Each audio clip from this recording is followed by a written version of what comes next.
이제 오늘의 말씀을 위해 다 같이 자리에서 일어나셔서 나눌 말씀을 함께 봉독하겠습니다. 오늘의 말씀은 출애굽기 3장 1절에서 12절 말씀입니다. 구약 성경 84페이지에 기록되어 있습니다.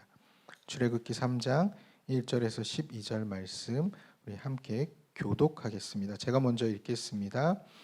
모세가 그의 장인 미디안 제사장 이드로의 양떼를 치더니 그 떼를 광야 서쪽으로 인도하여 하나님의 산 호렙에 이르매 여호와의 사자가 떨기나무 가운데로부터 나오는 불꽃 안에서 그에게 나타나시니라. 그가 보니 떨기나무에 불이 붙었으나 그 떨기나무가 사라지지 아니하는지라. 이에 모세가 이르되 내가 돌이켜 가서 이 큰 광경을 보리라. 떨기나무가 어찌하여 타지 아니하는고 하니 그때에 여호와께서 그가 보려고 돌이켜 오는 것을 보신지라. 하나님이 떨기나무 가운데서 그를 불러 이르시되 모세야 모세야 하시매 그가 이르되 내가 여기 있나이다. 하나님이 이르시되 이리로 가까이 오지 말라. 내가 선 곳은 거룩한 땅이니 내 발에서 신을 벗으라. 또 이르시되 나는 내 조상의 하나님이니 아브라함의 하나님 이삭의 하나님 야곱의 하나님이라. 모세가 하나님 배역들을 두려워하여 얼굴을 가리니 여호와께서 이르시되 내가 애굽에 있는 내 백성의 고통을 분명히 보고 그들이 그들의 감독자로 말미암아 부르짖음을 듣고 그 근심을 알고 내가 내려가서 그들을 애굽인의 손에서 건져내고 그들을 그 땅에서 인도하여 아름답고 광대한 땅 젖과 꿀이 흐르는 땅 곧 가나안 족속, 헷 족속, 아모리 족속, 브리스 족속, 히위 족속, 여부스 족속의 지방으로 데려가라 하노라. 이제 가라. 이스라엘 자손의 부르짖음이 내게 달하고 애굽 사람이 그들을 괴롭히는 학대도 내가 보았으니 이제 내가 너를 바로에게 보내어 내게 내 백성 이스라엘 자손을 애굽에서 인도하여 내게 하리라. 모세가 하나님께 아뢰되 내가 누구이기에 바로에게 가며 이스라엘 자손을 애굽에서 인도하여 내리이까. 함께 읽겠습니다. 하나님이 이르시되 내가 반드시 너와 함께 있으리라.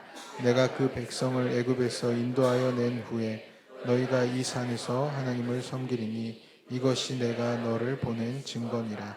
아멘. 자리에 앉으시겠습니다. 이제 담임 목사님께서 나오셔서 순종은 언제 시작되는가라는 제목으로 말씀을 전해 주시겠습니다.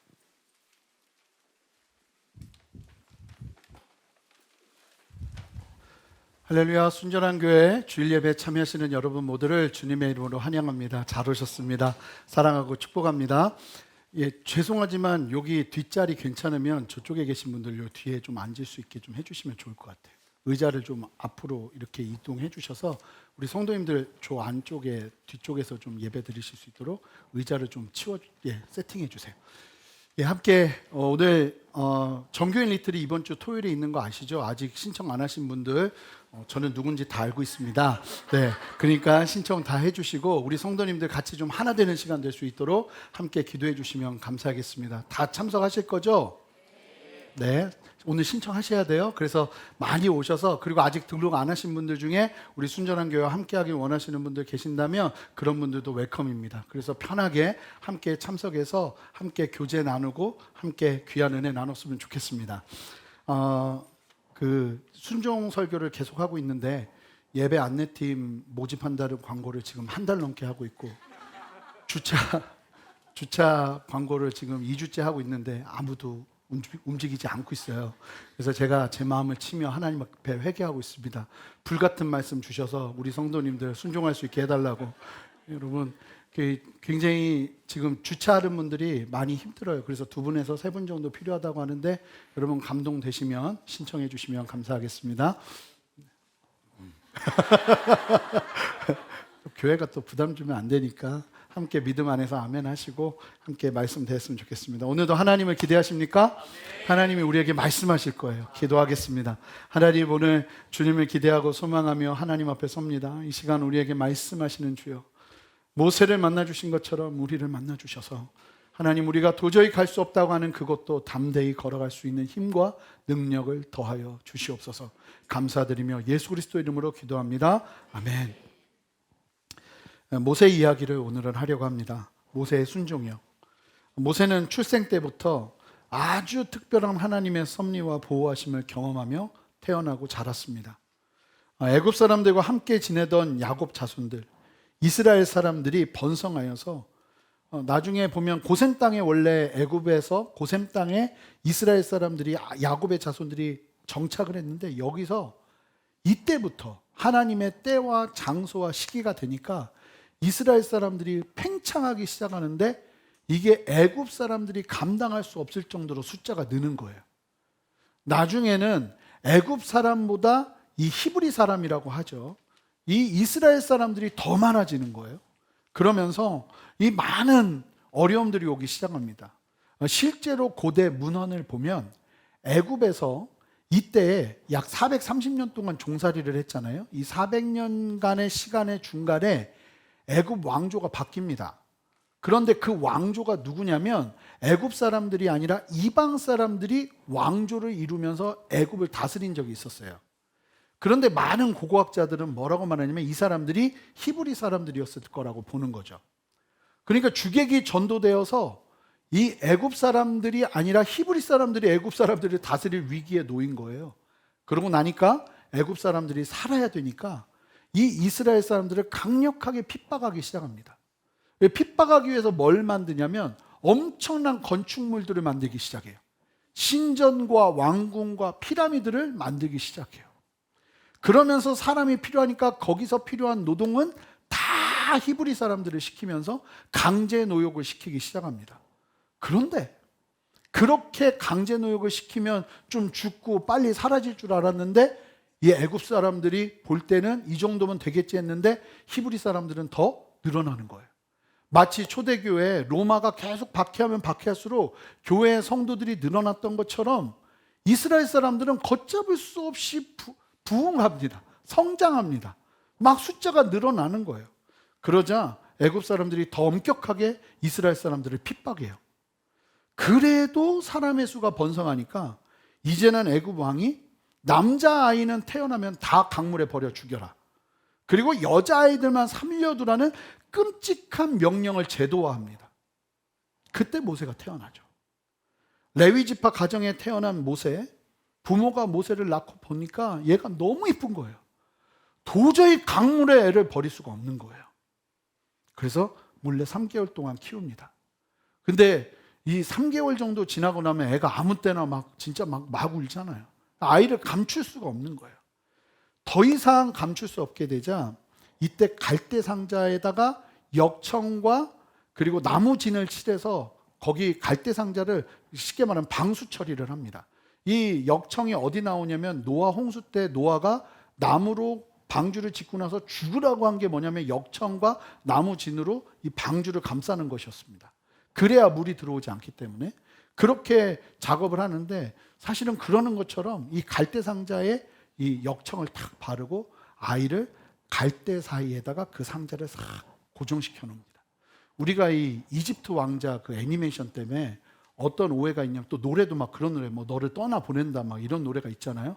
그러다 보니까 오해하는 게 뭐냐면, 부모가 갑자기 나일강가에 가서 애를 이렇게 물에 이렇게 탁 떠나 보내니까 애가 막 악어와 하마의 위협 속에서 막 살아서 도착해서 딱 도착했더니 애국 공주가 목욕하고 있는 뭐 이런 장면이었잖아요. 근데 사실은 그게 아니고 성경을 자세히 보면 그 상자 자체를 갈대 사이에 떠내려가지 않게 잘 그 애굽 사람들이 목욕하는 장소에다가 놔요.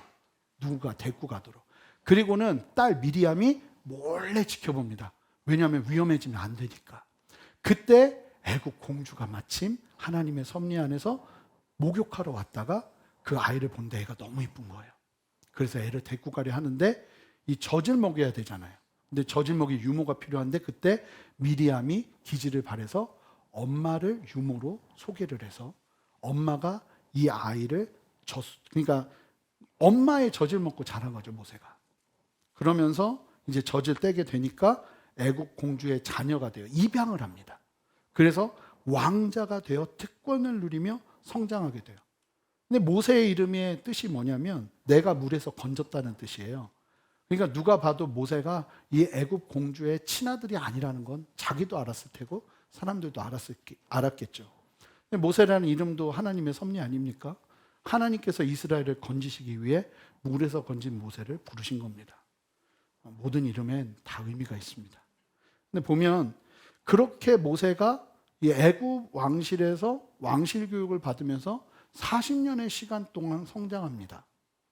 그런데 그 성장하는 과정에서 오늘 본문 이전에 어떤 사건이 일어나냐면 그 특별하게 모세 스스로의 정체성을 붙잡는 시간이 있었던 것 같아요. 그러니까 내가 누구인가? 내가 히브리 사람이다. 내가 이스라엘 사람이다. 그리고 어떤 사명감을 가지기 시작했던 것 같아요. 이유는 설명되지 않지만. 그래서 이런 일이 벌어집니다. 출애굽기 2장 11절. 모세가 장성한 후에 한 번은 뭐라고 말합니까? 자기 형제들에게 나아갑니다. 형제들이 누구냐면 히브리 사람, 이스라엘 사람들이에요. 모세의 형제는 왕자들이에요. 그런데 갑자기 모세가 장성한 어느 날 그의 관점이 바뀐 거예요. 히브리 사람들이 나의 형제가 되기 시작했어요. 그들이 고되게 노동하는 걸 어릴 때부터 봤는데 그때는 보이지 않다가 이때 보이기 시작하는 거예요. 그런데 어떤 애굽 사람 한 사람이 히브리 사람을 막 때리면서 핍박하는 걸 봅니다. 모세가 장성한 후에 일어난 일이죠. 형제가 억울하게 애굽인에게 맞는 걸 보고는 모세가 그전에는 그런 걸 안 봤겠어요? 그런데 분명한 변화가 일어났던 것 같아요. 하나님을 만났다고 볼 수는 없지만 자기 정체성을 찾는 어떤 사건이 있었던 것 같아요. 그러면서 모세가 애굽 사람들에게서부터 히브리 사람들, 이스라엘 사람들을 보호하는 위치로 들어가려고 작정을 해요. 그래서 이 히브리 사람을 괴롭힌 애굽 사람을 몰래 따라가서 이 맞는 것을 보고는 울분이 일어나서 자구에 사람이 없는 걸 보곤 그 애굽 사람을 쳐서 죽입니다. 그리고 모래에 감춰두고 그 다음 날을 맞아요. 완전 범죄라고 여긴 거죠. 그리고 그 다음 날 보니 또 이런 일이 벌어져요. 출애굽기 2장 13절. 이튿날 다시 나가니 두 히브리 사람이 서로 싸우는지라 그 잘못한 사람에게 이르되 내가 어찌하여 동포를 치느냐 하는데 이게 무슨 얘기냐면 두 사람이 싸우는데 모세가 지나가다가 말고 왜 싸우는가 본 거예요. 그리고는 여기서 재판관 노릇을 한 거예요. 내가 보니까 네가 잘못했는데 너는 왜 이 사람을 치냐 하면서 상관하기 시작한 거예요. 그런데 어떤 이유에서인지는 알지 못하겠지만 모세가 의도적으로 지금 계속 이스라엘 사람들 안으로 들어가서 재판관 역할을 하려고 그러고 어떤 리더의 역할을 하려고 하고 있는 거예요. 그런데 그 결과가 무엇이냐면 2장 14절 보면 그 사람들이 모세가 그리하니까 어이없어 하면서 이렇게 얘기합니다. 그가 이르되 누가 너를 우리를 다스리는 자와 재판관으로 삼았느냐? 내가 애굽 사람을 죽인 것처럼 나도 죽이려느냐? 모세가 두려워하여 이르되 일이 탈로 났도다. 분명히 전날 아무도 없다는 것을 보고 애굽 사람을 죽여 묻었는데 이 이스라엘 사람들은 애굽의 강력한 통제 속에서 살아야 됐기 때문에 이 눈이 굉장했던 것 같아요. 몰래 보는 게. 모세를 보고 있었던 거예요. 그리고는 밤 동안에 모세가 한 일이 이스라엘 사람들 안에서 파다하게 퍼져버립니다. 그리고는 그 소문을 자기들만 갖고 있는 게 아니라 그 소문을 퍼뜨려서 애굽왕 바로에게까지 전달되게 하면서 이 소식을 들은 바로는 모세의 형제 중에 한 명이 있을 것이라고 보고 모세가 눈에 가시였을 수 있었겠죠. 그 얘기를 듣고는 모세를 죽이려고 합니다. 명분이 생긴 거예요. 모세를 처단할. 이스라엘로 들어가 이스라엘을 위해 일하고자 작정한 모세였는데요. 그런데 결과를 보면 이스라엘 사람들은 모세에게 고마워하지도 않고 인정하지도 않고 오히려 그를 밀고 하죠. 이 일로 인해서 모세는 하루아침에 자신이 누렸던 모든 권세와 영광을 잃어버립니다. 그리고 미디안 광야로 도망가게 돼요. 누구 때문에요? 이스라엘 사람들 때문에요. 뒤통수 제대로 맞은 거죠. 미디안은요, 이 아라비아 광야에서 겨우겨우 목숨을 건져서 생존하는 민족이었어요. 그리고 그곳에서 제사장 이드로를 만나 그의 딸과 결혼하여 광야 생활을 하게 됩니다. 그리고 오늘 본문 40년이라는 시간이 지나서 오늘 본문이 있고 모세는 똑같은 일을 하러 들어갑니다. 이스라엘이 부르지도 않았는데 이스라엘에게 다가가서 이스라엘을 이끌어야 되는 일을 해요. 그런데 모세는 이때는 성공적으로 이 일을 감당합니다. 자, 보시면 애굽의 왕자였고 가지고 있는 권세가 있었던 그때에는 모세는 할 수 없었어요. 그런데 지금 광야에서 40년 동안 잊혀진 모세는 그 일을 감당해냅니다. 도대체 어떤 차이가 있는 것일까요? 같은 일을 하는데요. 오늘 본문이 바로 그 차이를 보여주거든요. 모세는 미디안 광야에서 제사장 이드로를 만나 사위가 되어서 40년을 보냈는데 뭐 하고 있냐면 오늘 본문의 1절을 보면 장인어른 양치고 있습니다.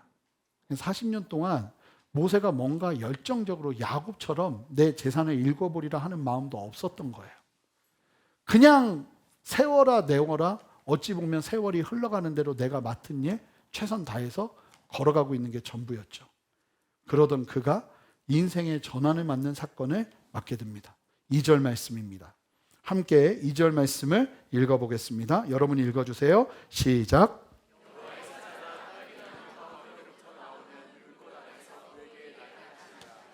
그가 보니 떨기나무에 불이 붙었으나 그 떨기나무가 사라지지 아니하는지라. 떨기나무는 고대 근동지방 광야에서 자라는 키 작은 가시덤불나무입니다.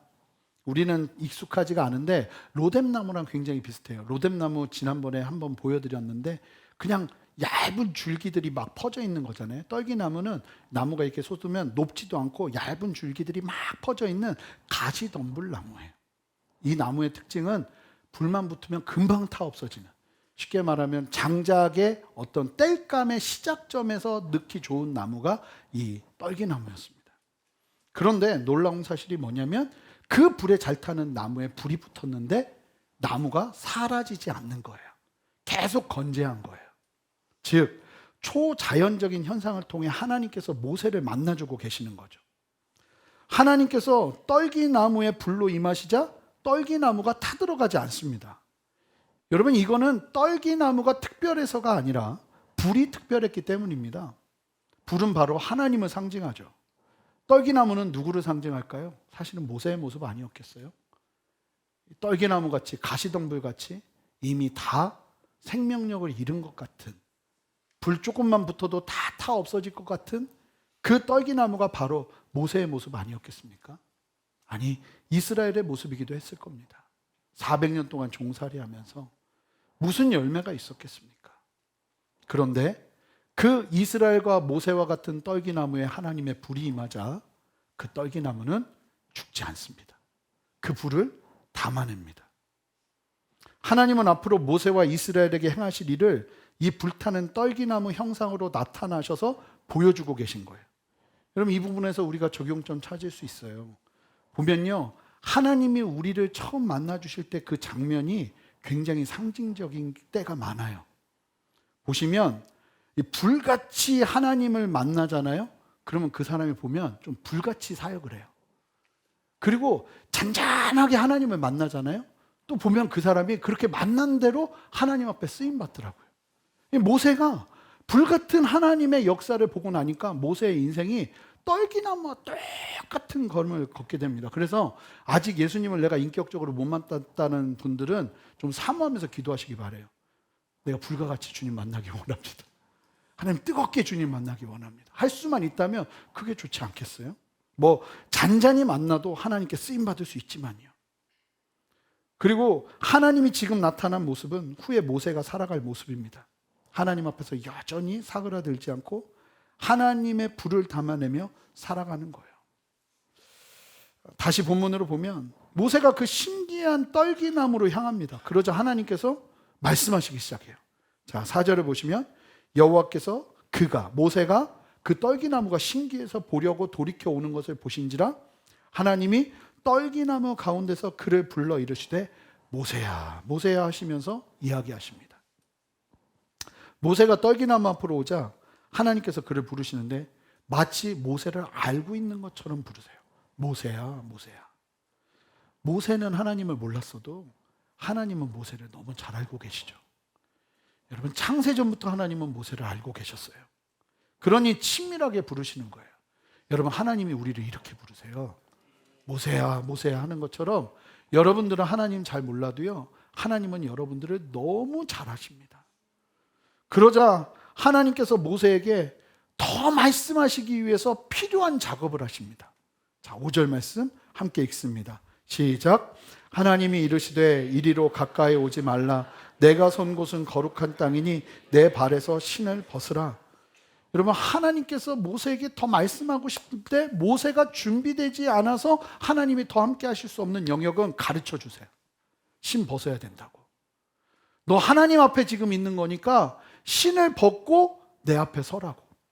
모세는 하나님의 말씀을 듣고 그 음성을 듣고 신을 벗으면서 어떤 태도로 나갈까요? 완전히 달라지기 시작했겠죠. 경외함이 일어나기 시작했고 한편으로는 무섭기 시작했을 거예요. 그러면서 이 모세가 신을 벗고 하나님 앞에 서자, 사실은 신을 벗는 부분 가지고도 한참을 나눌 수 있지만 오늘은 이 순종에 집중하면서 우리가 말씀을 볼 거기 때문에 넘어가겠습니다. 하나님께서 모세에게 보이셨고 말씀하셨어요. 초현실적으로 하나님을 나타내 보이셨고 이제 하나님께서 모세가 준비가 되니까 구체적으로 말씀하시기 시작합니다. 6절을 보시면, 자, 함께 읽겠습니다. 또 이르시되 나는 내 조상의 하나님이니 아브라함의 하나님, 이삭의 하나님, 야곱의 하나님이라. 모세가 하나님 배웠기를 두려워하여 얼굴을 가리매. 자, 이게 무슨 말씀이냐면요, 지금 떨기나무에서 음성이 들리는데 이게 누군지 알 길이 없어요. 어떤 신이라는 건 알겠는데 모세 안에 유일신 개념이 있겠어요, 없겠어요? 없어요. 게다가 장인이 이드로가 뭐 하는 사람이냐면 미디안에서 제사장 하던 사람이에요. 그러니까 우상 섬기는 집안 사위가 되었다고요. 그러니까 알 길이 없죠. 그냥 하나님께서 이 모세가 나를 알아볼 수 있도록, 하나님을 알아볼 수 있도록 얘기하시는 거예요. 그러면서 꺼내는 얘기가 뭐냐면 나는 네가 알고 있는 그 아브라함의 하나님, 이삭의 하나님, 야곱의 하나님이라고 말씀하시는 거예요. 여러분, 이게 무엇을 말하냐면 모세는 이미 하나님이 누군지 알고 있었다는 거예요. 만나지는 않았지만 그가 이스라엘인으로서의 정체성을 갖는 데 있어서 하나님이 얼마나 중요한지는 들어서 알고 있었다는 것이죠. 그러나 경험하지 못했어요. 듣기만 했어요. 그런데 그 듣던, 알고 있던 하나님이 내 눈앞에 나타났다는 사실을 하나님께서 모세에게 보이신 거예요. 그러자 모세가 그제서야, 아니 처음에 하나님을 만날 때 그 하나님을 제대로 알았으면 모세가 바로 엎드려서 벌벌 떨었겠죠. 모세가 겁이 없었습니다. 신기해서 갔습니다. 근데 하나님께서 하나님이 어떤 분이신지를 모세에게 가르쳐 주시고 그게 모세에게 클릭이 되고 나니까 모세가 하나님 앞에서 벌벌 떱니다. 그러면서 얼굴을 가리죠. 이 놀라운 만남, 이 만남을 통해서 하나님께서 모세에게 사명을 주시기 시작해요. 여러분, 오늘 말씀과 계속 연결이 되는데 기억하시기 바라요.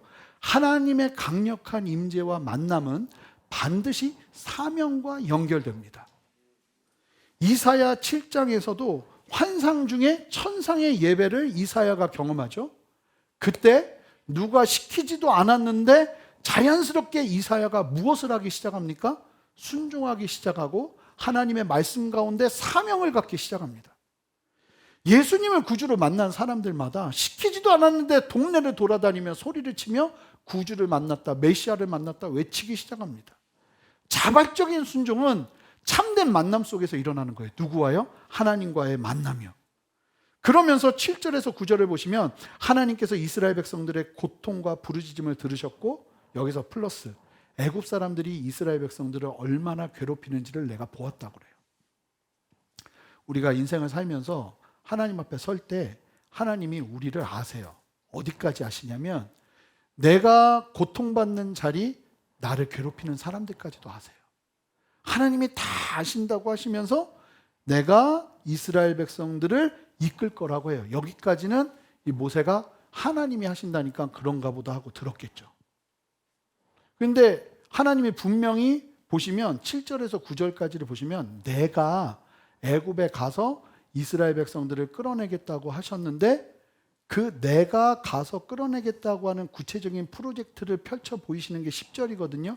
여기서부터 모세는 후덜덜거리기 시작합니다. 자, 10절 말씀 함께 읽겠습니다. 시작. 이제 내가 너를 바로에게 보내어 너에게 내 백성 이스라엘 자손을 애굽에서 인도하여 내게 하리라. 분명히 하나님께서 하시겠다고 했는데 갑자기 모세가 끄덕끄덕 하고 있으니까 그건 이제 네가 하는 거야 이러시는 거예요. 게다가 바로가 누굽니까? 모세를 죽이려 한 사람입니다. 아직 현상 수배범이에요. 모세가 공개 수배되어 있는데 그런 모세가 하나님이 보내셔서 애굽으로 가면 왕실 상황을 누구보다도 잘 아는 모세는 어떤 일이 벌어질지를 아는 거예요. 그러니까 듣자마자 모세가 뭐라고 말하냐면 11절 모세가 하나님께 아뢰되 내가 누구이기에 바로에게 가며 이스라엘 자손을 애굽에서 인도하여 내리이까. 40년 전에는 모세가 스스로 이 일을 하려고 했는데 한순간에 무너졌죠. 그런데 지금 모세는 너무 초라해요. 그러니 말하는 거예요. 하나님 말씀하시는데 내가 누구라고 그 일을 합니까? 바로에게 가면 난 죽게 되겠고 이스라엘 사람들 얼마나 무서운 사람인지 내가 40년 전에 똑똑히 경험했는데 나를 배신했던 그 사람들을 내가 어떻게 끌고 갑니까? 이렇게 이야기하는 거예요. 그렇게 하나님의 사명 앞에서 벌벌 떨고 있는 모세에게 괜찮아, 할 수 있어 하면서 하나님께서 내거시는 대안이 뭔지 아세요? 지난주하고 똑같아요. 자, 12절 말씀 한 목소리로 읽겠습니다. 함께 읽습니다. 시작. 하나님이 이르시되 내가 반드시 너와 함께 있으리라. 내가 그 백성을 애굽에서 인도하여 낸 후에 너희가 이 산에서 하나님을 섬기리니 이것이 내가 너를 보낸 증거니라. 모세가 나 못합니다. 내가 그거 어떻게 합니까? 나는 가면 죽습니다. 이러고 있는 모세한테 하나님께서 내거시는 유일한 답, 힘 주시는 건 딱 하나예요. 내가 너와 함께 있을 것이다. 할렐루야. 하나님은 말씀하세요. 하나님께서 함께 하시면 된다고요. 여러분, 우리가 주중에 새벽에 다윗과 골리앗 이야기를 말씀으로 대하고 있는데 똑같죠. 다윗이 골리앗하고 싸우러 갈 때요, 뭐라고 말하냐면 내가 너희들이 하나님이 우리와 함께 한다는 것을 보여줄 것이다. 니들이 왜 쳐들어왔냐면 우리가 농기구밖에 없고 군사가 제대로 안 돼 있고 만만해서 쳐들어왔는데 니들이 간과한 게 있어. 그게 뭐냐면 하나님이 우리와 함께 한다는 사실이야. 그걸 모르니까 너희들이 쳐들어왔고 내가 싸우면서 하나님이 함께 하시는 것이 얼마나 무서운 것인지 보여주겠다. 이러면서 전쟁하는 다윗이에요. 다윗의 인생 가운데 계속 나오는 이야기가 있어요. 하나님이 다윗과 함께 하시니라. 요셉의 인생에서도 우리가 보았잖아요. 그 힘들고 어려운 순간에 하나님이 함께 하셨죠. 그것이 그의 인생의 형통의 시작점이 된 거예요. 모세에게도 말씀하세요. 야, 걱정하지 마. 그러면서 돈이라도 주시고 강력한 군사라도 주시고 그러면 모르겠는데 그런 건 하나도 안 주시고는 한마디 자신 있게 내거는 하나님의 대안은 뭐냐면 내가 너와 함께 할 거야. 40년 전 모세와 지금의 모세의 차이점은 하나밖에 없어요. 무엇입니까? 모세가 하나님을 만났다는 거예요. 그리고 그 이후부터 하나님은 모세와 함께 하신다는 거예요. 모세가 하나님을 깊이 경험하자 그의 삶에 사명이 임하고 그에 따른 자발적인 순종이 시작됩니다. 자, 보시면 모세가 위대해서 순종한 것입니까? 여기서 도대체 어디 모세의 위대함이 보입니까? 모세는 모든 것들을 버리고 도망간 양치기일 뿐입니다. 그런데 만약에 모세를 그냥 두었으면 그는 그냥 양치기 하다가 목자하면서 그의 인생의 말로를 맞이했을 거예요. 하지만 그의 인생에 가장 중요한 사건이 하나님의 산 호렙에서 일어나죠. 여러분, 이 하나님과의 만남은 사실은 모세가 태어나서 갈대 상자에서 애굽 공주를 만난 것보다 훨씬 중요한 사건입니다. 여러분 보세요. 애굽 공주가 모세 구원해 주지 못해요. 애굽의 왕자면 사람 하나 죽여도 살 것 같았는데 막상 어려움이 오기 시작하니까 애굽 왕자인 자신의 신분이 오히려 더 힘든 어려움을 가져다 주는 것을 그가 경험했어요. 모세에게 있어서 가장 중요한 사건은 무엇입니까? 애굽 공주를 만난 것입니까? 아닙니다. 지금 호렙에서 하나님을 만나는 거예요. 하나님께서 실제로 너무나 중요한 일을 해야 되니까 모세를 그냥 만나주시는 것이 아니라 초현실적인 모습으로 하나님을 계시하시며 나타내시고 말씀하시고 역사하시니 모세가 위대한 순종을 하더라는 겁니다. 여러분 오늘 본문을 보십시오. 순종의 주체가 누구입니까? 모세입니까? 아니요. 모세는 아무것도 할 능력도 없어요. 순종으로 이끄신 것은 하나님이세요. 순종의 주관자라는 말이 맞을까요? 순종의 주관자는 하나님이십니다. 여러분 아브라함이 이삭을 제물로 드린 것도 아브라함이 위대해서입니까? 여러분 그렇게 보시면 안 돼요, 성경을. 아브라함도 우리랑 똑같은 사람이에요. 하지만 그 아브라함을 하나님이 주권적인 섭리로 만나주셨는데 뜨겁게 만나주시니까 아브라함이 그의 아들도 드릴 수 있었던 거예요. 우리 안에 어떤 목마름이 일어나야 되냐면 하나님, 아브라함이 하나님을 알았던 것처럼 나도 하나님 알기 원합니다 하는 목마름이 일어나야 돼요. 그렇게 만나면 저와 여러분도 그리할 수 있어요. 이삭이 뛰어나서 하나님 앞에 그의 인생을, 그의 젊은 삶을 아버지에게 나 제물로 바치라고 바친 것입니까? 아니에요. 이삭이 하나님을 만난 거예요. 여러분 다윗이 놀라운 사람입니까? 물론 다윗이 어느 정도 놀라운 면은 있지만 그럼에도 불구하고 양치기였던 다윗에게 하나님이 함께 하시니 이 양치기였던 다윗을 통해서 하나님이 놀랍게 일하시는 거예요. 여러분 성경을 보면서 야 요셉 대단하다, 이삭 대단하다, 야 야곱 대단하다, 모세 대단하다 이렇게 보시면 안 돼요. 야 도대체 어떻게 만나주셨길래 이와 같은 순종을 할까? 여러분 다른 게 위대한 것이 아니라 하나님의 붙드심이 위대한 것입니다. 그 사람에게 나타나신 하나님, 하나님과의 만남이 참으로 위대했던 거예요. 하나님이 너무 중요한 일을 맡기려니까 이 모세가 흔들리면 안 되겠는 거예요. 그러니까 어떻게 만나주세요? 강력하게 만나주시죠. 모세가 이 만남 이후에 흔들리지 않아요.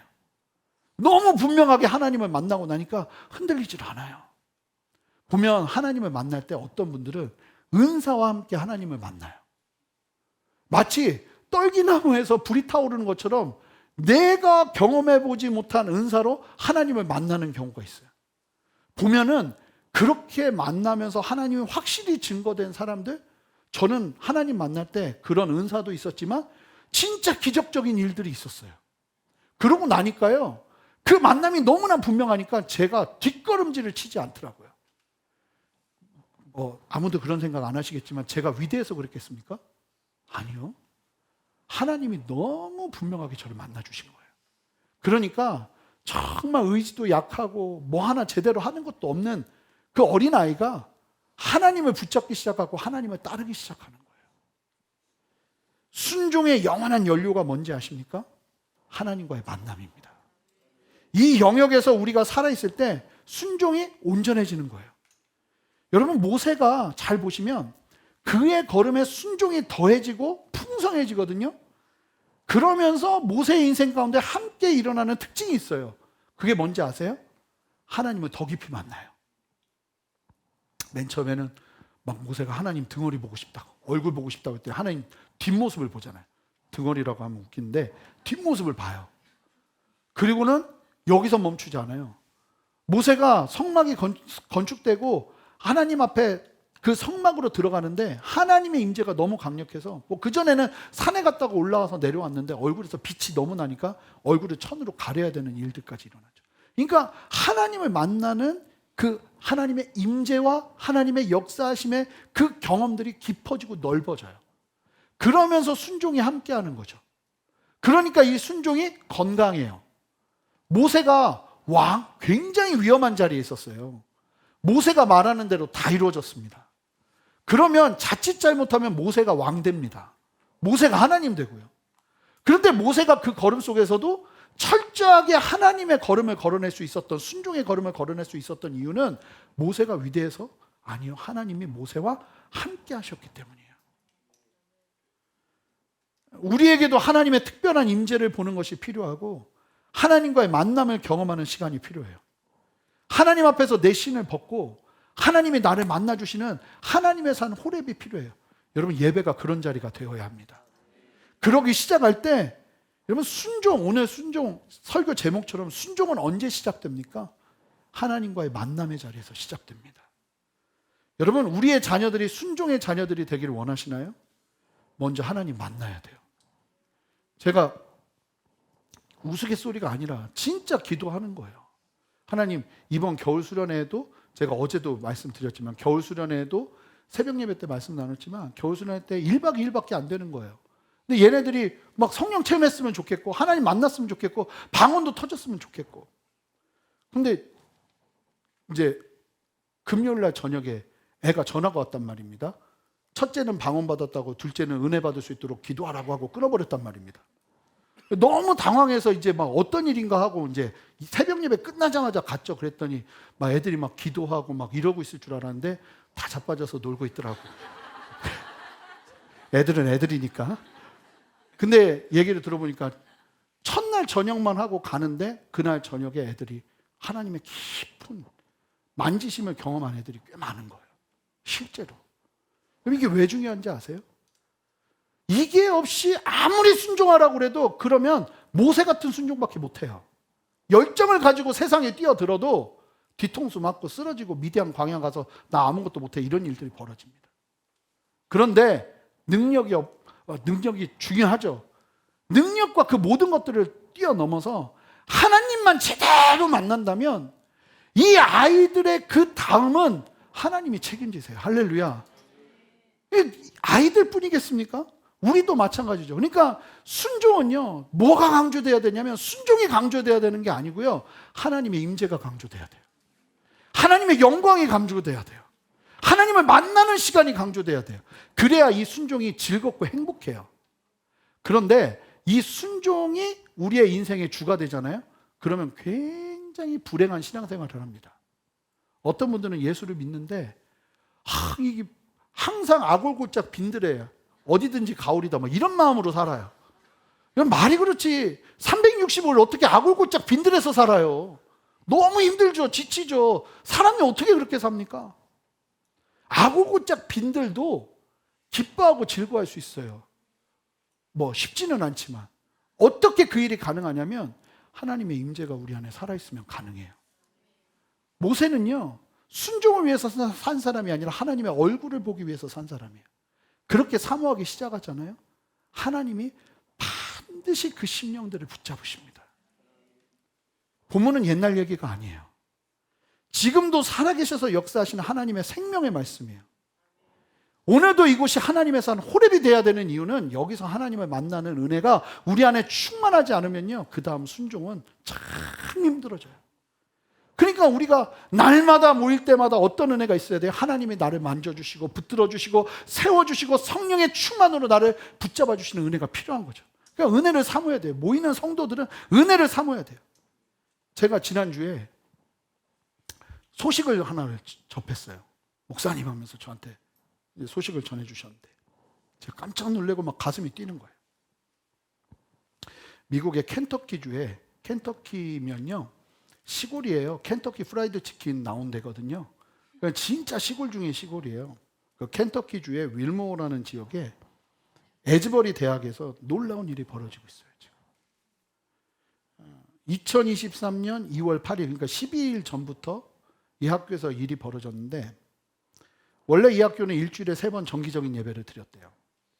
그런데 수요일에 예배를 드리는데 2023년 2월 8일 수요일에 이날 예배가 1시간 동안 드려졌는데, 예배가 찬송을 딱 마치고 성가대 콰이어가 딱 마치고 난 다음에 예배가 끝났는데 한 100여 명이 동시에 어떤 성령의 감동을 경험해요. 그러면서 이 친구들이 예배당을 떠나질 않는 거예요. 그래서 기도를 시작합니다. 기도를 시작하면서 자발적인 반응들이 일어나기 시작하는데, 그들은 예배 처소를 떠나지 않고 그 기록을 보면 지금 기도하고 찬양하기 시작해요. 그러기 시작하면서 이 영적인 분위기가 갑자기 100명에서 200명이 되고 300명이 되고 애들이 연락하기 시작하면서 학생들이 채플로 다시 모이기 시작합니다. 이 소식을 들은 그 학교의 신학을 가르치는 토마스 맥콜이라는 교수가 예배당을 갔더니 수백 명의 학생들이 그냥 자발적으로 조용히 노래하고 자신과 이웃과 세상을 향해 죄를 회개하면서 하나님의 공의를 구하는 중보기도를 하기 시작해요. 그러면서 어떤 학생들은 여기 앉아서 성경 읽고 암송하고, 어떤 사람들은 그룹을 지어서 기도하기 시작하고 이러는데 이제 이 토마스 맥콜 교수가 퇴근하려고 집 가기 전에 혹시나 해서 채플실을 다시 문을 열었더니 애들이 더 많이 와서 앉아서 기도하고 있는 거예요. 밤새도록 멈추질 않아요. 그러면서 그 다음날 목요일에 아침에 가봤더니 원래 예배가 없는데 수백 명이 강당을 메우고 아예 매트리스를 갖고 와서 학생들이 하나님 앞에 기도하기 시작하고 찬양하기 시작하고 예배를 시작해요. 그러면서 지금 이 학교에서 매일 그러면서 그날 저녁 목요일 저녁에 예배를 드리는데 이게 뭐 누가 시켜서가 아니라 막 자발적으로 드리는데 악기도 없어요. 그냥 기타하고 피아노하고 젬베. 그리고 예배를 드리는데 그날 저녁에는 예배당이 꽉 차요. 그러면서 지금까지 이 학교의 예배가 계속 멈추지 않고 드려지고 있고 벌써 18개 지역으로 이 똑같은 운동이 일어나고 있대요. 제가 좀 전에 들었거든요. 그래서 그 중에 하나가 제가 다녔던 학교더라고요. 거기서 지금 똑같은 이 부흥 운동이 일어나고 있어요. 근데 이 학교가 켄터키에 있는데 켄터키 똑같은 비슷한 지역에 서던 베티스트 티올로지컬 세미나리라고 해서 굉장히 보수적인 학교가 있어요. 제가 사우스웨스턴을 나왔는데 거기보다 더 보수적인 학교예요. 근데 거기 교수들이 진리를 보기 위해서 그 집회에 참여했다가 이건 하나님께서 하고 계신다. 근데 특징이 뭐냐면 굉장히 조용하고 이게 막 시끄럽지 않고 그리고 주도적으로 이 부흥의 움직임을 이끄는 사람이 아무도 없대요. 심지어는 이 소식을 듣고 유명한 미국의 찬양팀들이 계속 컨택을 하면서 우리가 좀 가서 예배인도 하고 싶다는데 다 거절한답니다. 왜 거절하냐면 하나님만 높임받고 하나님만 집중했으면 좋겠다고 어떤 팀들을 와서 여기가 상업적으로 미국에 실제 그런 일들이 있거든요. 미국이 부흥운동이라고 말하는데 시간 지나 보면 이상한 일들이 많이 일어나요. 그래서 지켜봐야 돼요. 그런데 그러한 것들을 계속 막고 아무도 오지 않는 거예요. 그러면서 사진을 좀 보여주시면 예배당이 지금 이런 모습이에요. 그냥 자유롭게 막 기도하기 시작하고 같이 어떤 사람들은 찬양하기 시작하고 마음을 나누면서 이 예배의 모습이에요. 이 소식이 급속도로 퍼지면서 지금 10며칠밖에 안 됐거든요. 지금 에즈베리 대학교에 사람들이 전 세계에서 찾아오기 시작하고 미국의 언론에서 뉴스로 나오기 시작해요. 보세요. 그래서 폭스 TV에서도 나오고 CBN에서도 이 뉴스를 다루기 시작합니다. 그러면서 리포터가 이야기하는데 교회 용어가 계속 나오죠. 거룩한 부흥운동이 일어나고 있고 하나님께서 영적인 운동을 일으키고 계신다. 리포터가 그런 얘기를 해요. 방송국에서. 미국이 어떤 나라인지 아시잖아요. 그런데 이 에즈버리 대학교에서 일어나고 있는 영적 운동의 특징 말씀드렸잖아요. 이 소위 부흥운동이라고 말하는 많은 성장 운동에 문제가 되었던 것들이 배제돼 있어요. 그리고 누가 주도하지도 않고 그냥 말씀 안에서 어떤 일이 벌어지냐면 젊은이들과 학생들이 앞으로 나와서 자기의 은밀한 죄를 회개하기 시작해요. 그리고 돈을 갖고 와요. 하나님께서 필요한 곳에 나누기를 원한다고 돈을 내놓기 시작해요. 그리고 필요한 사람이 필요한 만큼 갖고 가요. 등록금 필요한 사람 갖고 가고. 그러면서 이 막 자발적으로 하나님께서 막 역사하시는 일들이 실제로 막 운동처럼 지금 일어나고 있는 거예요. 그러면서 24시간 멈추지 않고 있어요. 그리고 이 예배 열정이 미국 전역으로 지금 퍼져가고 있는 거죠. 영상을 함께 보시겠습니다.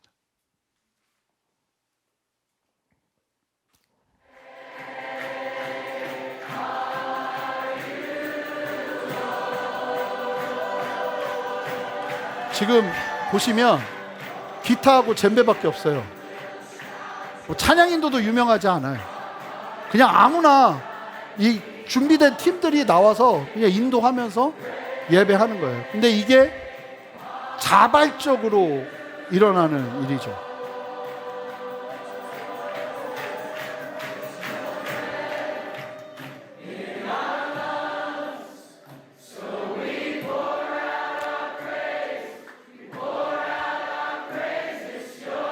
자, 보시면 여러분 이런 일들이 미국에선 여러 차례 있어 왔어요. 현대 오늘날 우리 시대에도. 근데 이 일은요, 반드시 순종의 자리로 가지 않으면 이 임재와 하나님의 영광이 많은 사람들을 무너뜨립니다. 미국의 역사 속에서, 기독교 역사 속에서 그런 일들이 무수하게 많았어요. 근데 진짜 위대한 순종을 위해서는 또한 이러한 하나님의 실제적인 임재와 역사하심과 다스리심도 필요해요. 저는 우리 교회 안에 뭐 다른 것보다 이 하나님의 임재를 향한 목마름이 막 우리 안에 일어났으면 좋겠어요. 다른 것보다 하나님의 얼굴을 구하는, 여러분 똑같지 않나요? 내가 어떻게 애굽 바로 왕에게 갑니까? 내가 어떻게 이스라엘 사람들에게 갑니까? 그런 자리에 계시는 분들이 있지 않나요? 내가 어떻게 하나님의 복음을 가지고 내 삶의 자리로 갑니까? 난 못합니다. 그런 사람에게 하나님 말씀하시죠. 내가 너와 함께 한다고. 그거면 된다고. 그걸 위해서 하나님이 호렙산에서 준비하시고 초자연적으로 모세를 만나주시면서 모세가 하나님 앞에 반응하면서 하나님의 사람으로 세상으로 나아갈 수 있었던 힘을, 순종을 경험하게 되는 거예요. 여러분, 우리가 봐야 되는 건 다른 것 아니고요, 목숨 걸고 하나님의 임재와 하나님의 얼굴을 사모하는 거예요. 할렐루야. 그러기 시작할 때 그 다음 걸음에서 하나님이 주시는 힘이 있고 하나님이 주시는 능력이 있어요. 여러분, 저와 여러분들 안에, 여러분 하나님을 만나서 순종의 걸음을 걸으면서 모세가 알게 됐을 거예요. 자신의 인생에 왕자로서의 40년도, 광야에서의 목동으로서의 40년도 이 순종의 때를 위험이었다는 거예요. 여러분, 우리가 그런 걸 깨달아야 되거든요. 아, 내 인생이 이렇게 가정이 무너져 있었던 이유도, 내 삶이 이렇게 불행했던 이유도 하나님의 영광을 위한 것이구나 하는 것을 순종의 자리에서 봐야 돼요. 그러려면 우리에게 필요한 게 뭐냐면 하나님의 그 강력한 임재와 하나님의 다스리심과 하나님의 영광을 보는 것, 하나님의 얼굴을 보는 것. 떨기나무인데 불이 임하는데 타지 않는 하나님의 그 초현실적인 영광과 임재 속에서 꼬꾸라질 때 우리는 애굽으로 들어갈 수 있는 거예요. 다른 걸 사모하는 게 아니에요. 하나님의 얼굴을 사모하고. 성도들은 다른 거 사모하는 거 아니에요. 하나님의 영광을 사모하고, 하나님 더 만나고 싶어하고, 하나님 더 예배하고 싶어하고, 하나님 더 찬양하고 싶어하고. 이것 말고 우리에게 필요한 것이 무엇이 있겠습니까? 우리 함께 일어서시겠습니다.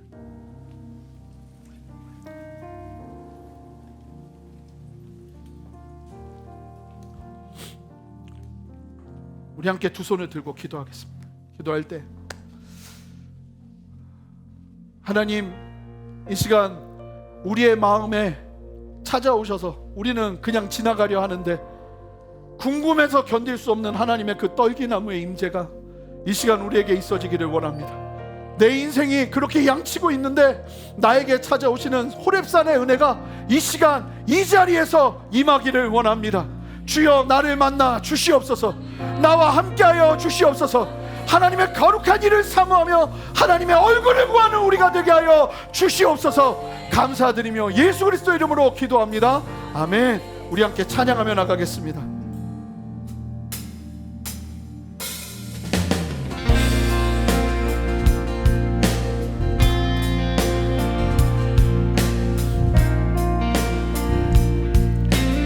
우리 함께 고백합니다. 빛나는 왕의 왕, 빛나는 왕의 왕, 영광의 주님, 온 땅 기뻐하라, 온 땅 기뻐하라. 광채의 옷을 입고, 광채의 옷 입고, 어두운 물리쳐, 어두운 우리 함께 선포합시다. 저 원수는 떠나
찾아오셔서 하나님의 호렙으로 이끌어 주시옵소서. 하나님, 나를 만나 주시옵소서. 내가 하나님을 보기를 원합니다. 기적의 하나님을 경험하기를 원합니다. 하나님의 영광을 보기를 원합니다. 내가 엎드려지기를 원합니다. 하나님의 음성을 듣기를 원합니다. 함께 두 손을 들고 주님의 이름 한번 크게 부르며 각자의 간구로 기도합니다. 함께 기도합니다. 주여! 하나님, 우리와 함께 하시는 주님을 찬양합니다. 이 시간 우리에게 말씀하시는 주님을 찬양합니다.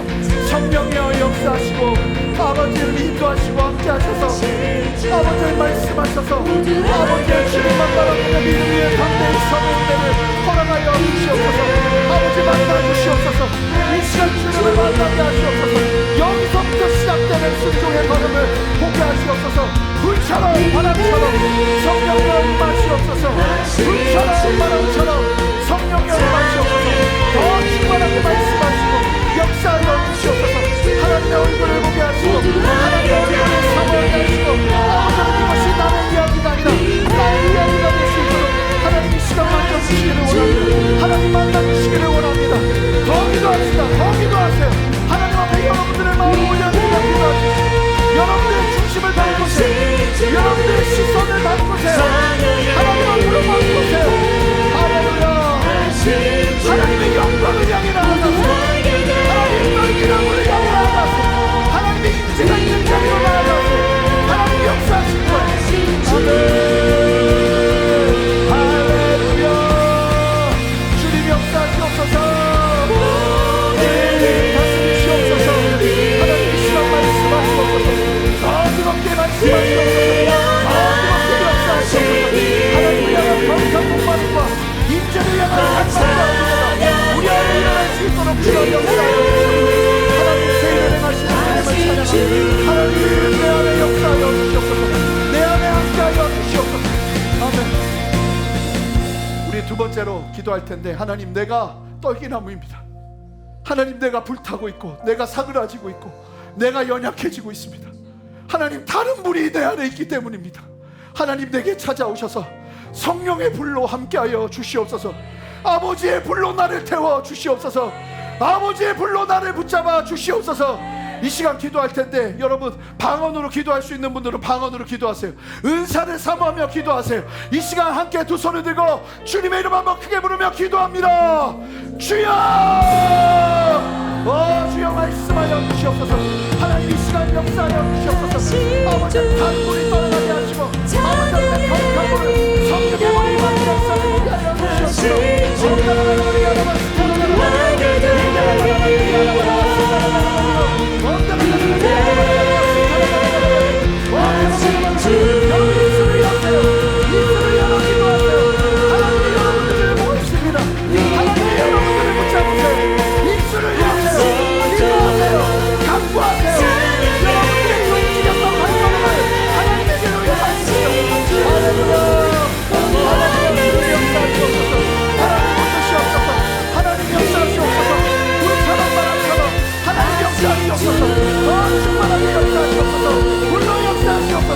하나님 우리 안에 충만하게 말씀하시옵소서.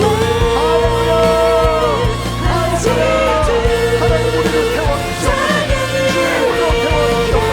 다른 불이 떠나가게 하옵소서. 하나님의 다스리심으로 우리를 새롭게 하시옵소서. 아버지 말씀하시옵소서. 아버지 말씀하시옵소서. 아버지 말씀하시옵소서. 아버지 역사하시옵소서. 자발적인 기도가 일어나게 하시고 하나님을 향한 인재의 열정들이 일어나게 하시고 이것이 불쌍한 우리 안에 주님 역사하여 주시옵소서. 함께 하시는 주님을 찬양합니다. 주님 역사하시옵소서. 말씀하시옵소서.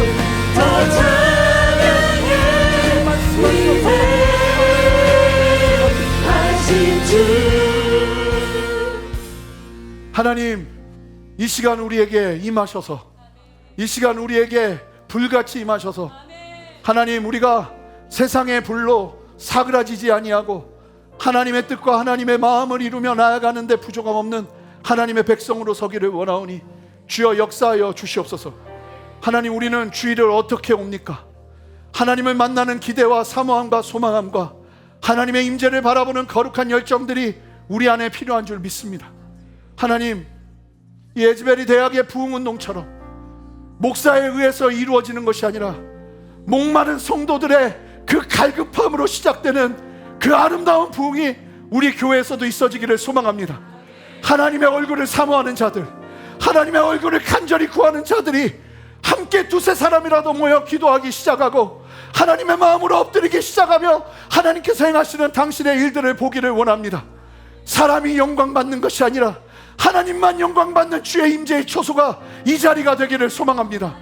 호렙에서 유일하게 남는 건 불타는 떨기나무 가운데 임재하신 하나님의 영광 아닙니까? 하나님, 우리 교회가 그렇게, 이 한국교회가 그렇게 다시 불같이 서기를 원하오니 하나님, 우리를 사용하여 주시옵소서.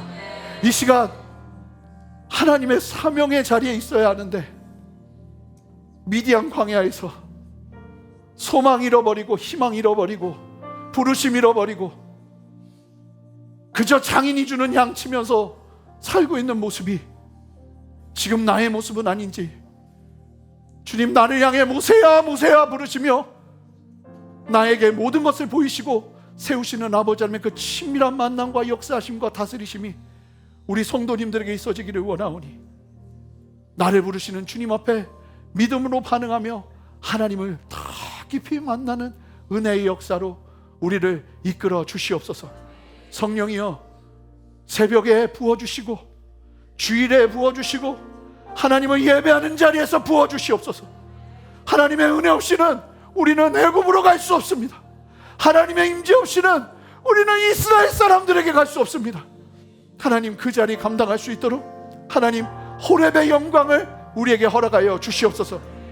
하나님, 잘못된 불이 우리 성도님들 막고 있고 태우고 있고 번아웃시키고 있다면 이 시간 그 불이 바뀌는 역사가 일어나게 하시고 오직 성령의 물로 지치지 않고 주님의 그 사명의 걸음 감당할 수 있도록 아버지 역사하시고 함께하여 주시옵소서.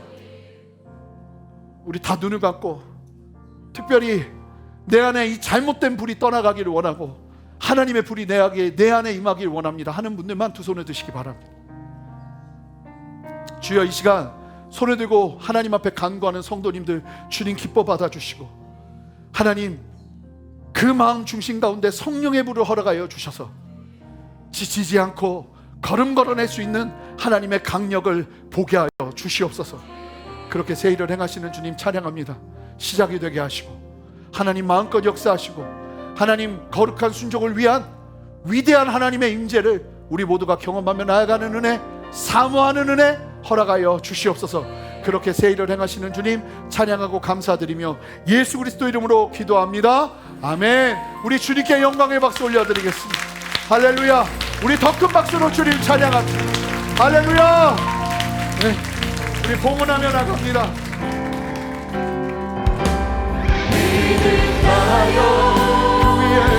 그 위에 서리라. 하나님의 나라는 하나님의 나라는 무너지지 않으리. 믿음 다하여 그 나라 세워나리라. 주님 모두 쉴 때까지. 하나님, 우리 성도님들 하나님만 함께 하시면 할 수 있습니다. 하나님만 함께 하시면 나를 그렇게 두렵게 하는 사람들에게 다시 갈 수 있고 나의 뒤통수를 친 사람들 다시 찾아갈 수 있습니다. 하나님, 내가 쓰러졌던 그 자리, 나를 배신했던 수많은 사람이 있던 그 애굽으로 우리는 다시 갈 수 있습니다. 하나님이 함께 하시지 않기에 우리가 두렵고 우리가 떨리며 못하겠다 하며 좌절하고 낭망하여 하나님이 원하시는 길이 아닌 광야로 피신해 있는지 모르겠습니다. 하나님, 오늘 이 아침에 우리에게 말씀하시는 주의 말씀이 생명이 되게 하셔서 우리 성도님들의 자리가 하나님과의 동행의 자리, 순종의 자리가 되게 하시고 내가 실패했던 그 자리에서 하나님의 생명을 경험하는 생명의 역사를 보는 그 놀라운 반전의 은혜를 우리 성도님들에게 허락하여 주시기를 원하오니 주여, 호렙의 영광을 나타내 보여 주시옵소서. 손 마르지 않게 하시고 하나님의 은혜 안에서 감사 넘치게 하시고 육신의 연약함, 하나님이 주시는 동행과 하나님의 그 친밀한 인도하심 속에서 너끈히 이겨내며 세상 승리할 수 있도록 함께하여 주시옵소서. 오늘도 우리의 예배를 통해서 영광 받으신 주님 찬양하고 감사드리며 예수 그리스도 이름으로 기도합니다. 아멘. 이제는 우리 주 예수 그리스도의 크신 은혜와 아버지 하나님의 무한하신 사랑과 성령의 내주하심과 교통하심과 신실한 역사하심이 오늘 말씀을 기억하며 주님의 진리 안에서 믿음으로 담대히 하나님의 뜻을 이루며 하나님의 영광을 보며 호렙의 영광으로 세상에 나아가 승리하기를 소망하는 함께 예배하는 모든 성도님들의 머리 위에, 가정 위에, 직장 위에, 삶의 모든 터전 위에, 순전한 교회와 이 땅의 모든 교회들과 이 나라와 온 열방 위에 이제로부터 영원토록 함께 하시기를 간절히 축원하옵나이다. 아멘.